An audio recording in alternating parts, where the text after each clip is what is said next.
گاؤں میں وہ پاگل صرف ایک شکل کو جانتا ہے اور ایک نام کو جانتا ہے.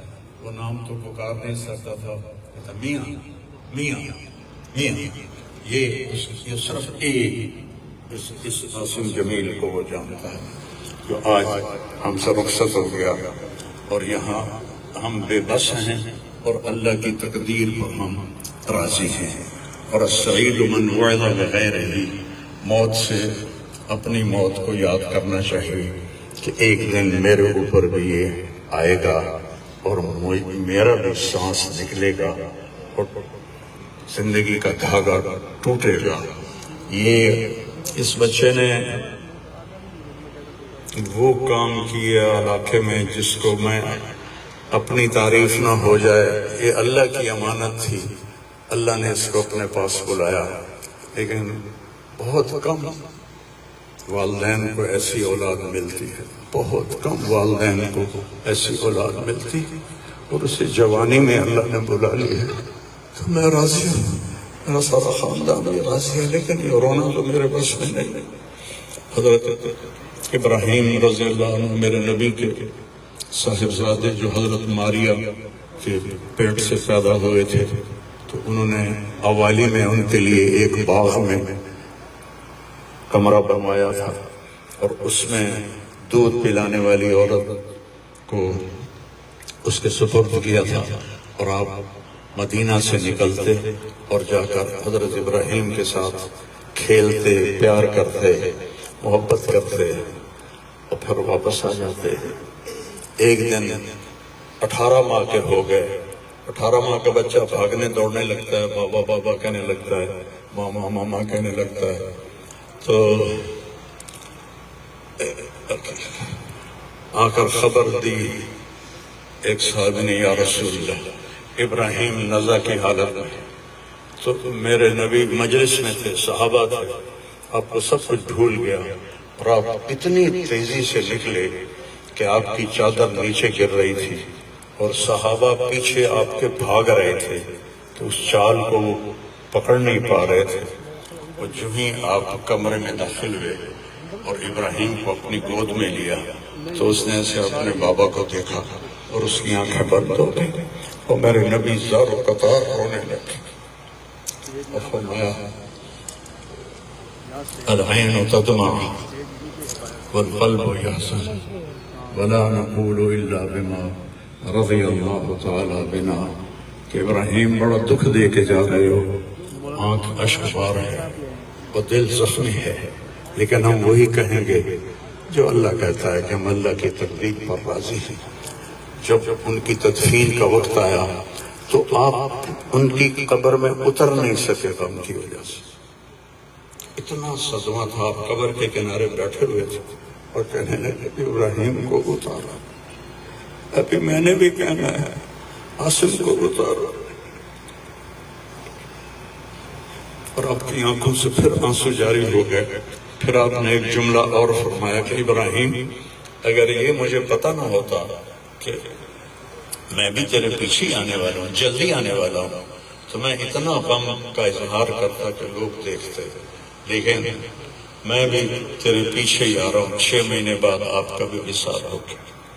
اور پھر واقعہ کربلا اتنی بڑی تسلی ہے پوری امت کے لیے کہ کسی نبی کی نسل پوری تحقیق کر دی جائے, اور ان کے لاشوں پہ گھوڑے چلا دیے جائیں, اور ان کے سر کاٹ کے نیزوں پہ چڑھا دیے جائیں. آخری وقت میں امام علی علیہ السلام نے, ایک بچہ بچ گیا تھا عبداللہ 2 سال کا, تو آپ نے فرمایا میرا بچہ مجھے ملا تھا. باپ بھی تو تھے, باپ بھی تھے. میرے باپ کو اچانک ہارٹ اٹیک ہوا.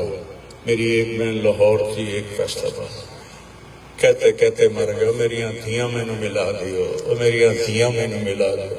دھیاں بیٹی کہتے ہیں میری سے نہیں پہنچ سکی, مر گئے. تو آپ نے کہا یہ معصوم بچہ ہے, اس کو کوئی کیا کہے گا. تو عبداللہ کو لایا گیا, اور آپ زخموں سے چور بیٹھے تھے, تو آپ نے عبداللہ کو اپنی گود میں بٹھایا اور ان کو پیار کیا, سر پہ بوسہ لیا, اور اس کو ایسے دیکھ رہے تھے کہ ادھر حرملہ بن موقد النار نے تاک کے تیر مارا، وہ تیر اوپر چلا جاتا، دائیں بائیں چلا جاتا، پر میرے رب کو ابھی اور امتحان منظور تھا، سیدھا یہاں آ کے لگا اور یہاں سے پار ہو گیا اور خون کا فوارہ ابلا۔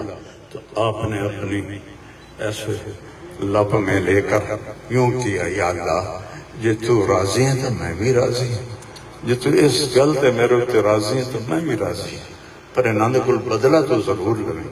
اور خون اچھال دیا، اور پھر وہ بھی شہید ہوئے اور ان کے بیٹے بھی شہید ہوئے، ان کے بھتیجے بھی شہید ہوئے، ان کے 5 بھائی شہید ہوئے۔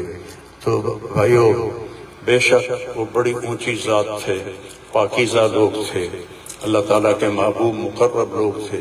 ہم یہ آزمائش کبھی نہیں مانگتے، نہ ہی کبھی مانگنا۔ اللہ اولاد کے صدمے سے سب کو بچائے، اللہ اولاد کے صدمے سے سب کو بچائے۔ تو چھوٹے چھوٹے غم کے قابل نہیں ہیں، میرے اوپر تو بہت بڑا غم ہے۔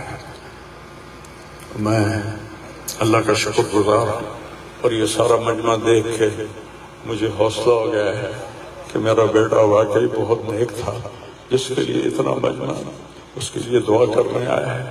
40 آدمی جنازے میں ہوں اور میت کے لیے دعا کریں تو میرے نبی نے فرمایا اس کی بخشش ہو جاتی ہے۔ اور یہ تو ماشاءاللہ ہزاروں گنتی سے بھی باہر مجمع کھڑا ہوا ہے۔ میں آپ سب کا شکر گزار ہوں، اور میرے بھائی اس دن کی تیاری کر کے مرنا چاہیے۔ اگر اللہ راضی ہے تو اللہ کی قسم موت سے خوبصورت کوئی پیغام نہیں، موت سے خوبصورت کوئی پیغام نہیں، اور اگر اللہ ناراض ہے تو موت سے خوفناک کوئی پیغام نہیں ہے۔ اور یہ میرا بچہ یہ اللہ کی محبت میں ایسے تڑپتا تھا جیسے کسی کو کوئی زخم ہو جائے اور وہ تڑپتا ہے۔ اور ہم اللہ کو جانتے ہیں، مانتے ہیں، ہمارے احساس میں اللہ کا تعلق شامل نہیں، ہم عقلی طور پر مانتے ہیں۔ میری 52 سال زندگی اللہ کے راستے میں نیک لوگ، اولیاء کرام، علماء کرام کے ساتھ گزری۔ میں باپ ہونے کی وجہ سے نہیں کہہ رہا، میں آپ کو یقین سے کہہ رہا ہوں، جیسی تڑپ اس بچے میں اللہ کی محبت کی تھی میں نے کبھی نہیں دیکھی۔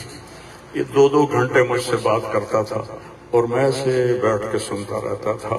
بولنے والا کب سنتا ہے کسی کی بات، لیکن یہ ان پڑھ، بالکل ڈسلیکسیا کا مریض تھا، حروف کی پہچان نہیں تھی، تو اس لیے نہ یہ پڑھا، نہ دین کا کچھ پڑھا، نہ دنیا کا کچھ پڑھا، لیکن اللہ نے اس کو عقل، فہم اور اپنی محبت ایسی دی تھی کہ ہمیں محسوس ہوتا تھا کہ اس کے اندر اس محبت کی آگ ہے۔ اور اپنی ماں سے کہتا، ماں دعا کرنا میں مر جاؤں، میں اللہ سے ملنا چاہتا ہوں، میں اس گندی دنیا سے تنگ آ گیا ہوں۔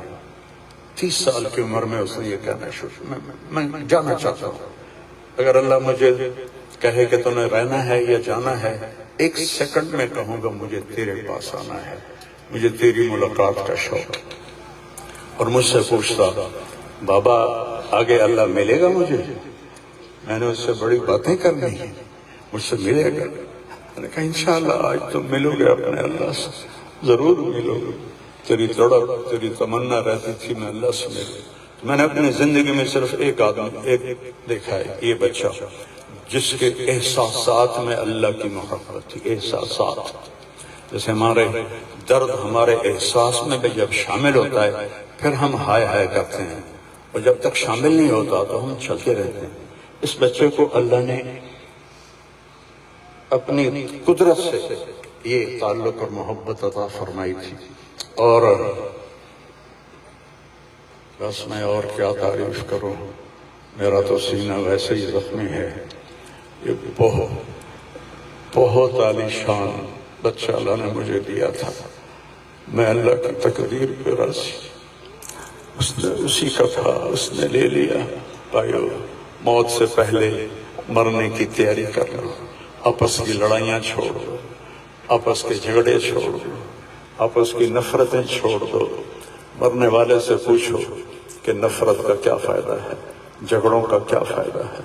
معاف کرنا سیکھو، معافی مانگنا سیکھو، معاف کرنا سیکھو، معافی مانگنا سیکھو۔ 5 نمازیں ہیں، کوتاہی نہ ہو۔ سال کے بعد روزے آتے ہیں، بیمار ہو تو اللہ کہتا چھوڑ دو، حج اور زکوٰۃ پیسے والوں پر ہے۔ تو ٹوٹل ایمان کے بعد دو باتیں ہیں، ایک نماز ہے اور ایک روزہ ہے، اور اس کے بعد ایک حدیث میں سنا کر ہم جنازہ پڑھتے ہیں۔ میرے نبی نے فرمایا 4 باتیں سیکھ لو مجھ سے، 4، اب پانچویں نہیں 4 انگوٹھائیں کر کے 4 باتیں مجھ سے سیکھ لو تو پھر دنیا بھی تمہاری ہے، آخرت بھی تمہاری۔ صدق و حدیث، ہمیشہ سچ بولنا، ہمیشہ سچ بولنا۔ آج نیت کرتے ہو؟ حفظ و امانت، کسی کو دھوکہ نہ دینا، کسی کے ساتھ 2 نمبری نہ کرنا، کسی کو اپنے مفاد اور پیسے کے لیے، اپنے منصب کے لیے اس کے ساتھ دھوکے بازی نہ کرنا۔ تیسری بات حسن خلیقت، اپنے اخلاق اچھے رکھنا، گالی، غیبت، الزام تراشیاں، جھگڑے، یہ چھوڑ کے اچھے اخلاق والے بن جاؤ۔ اور چوتھی بات فرمایا عفت فی طعمۃ، رزق حلال کماؤ۔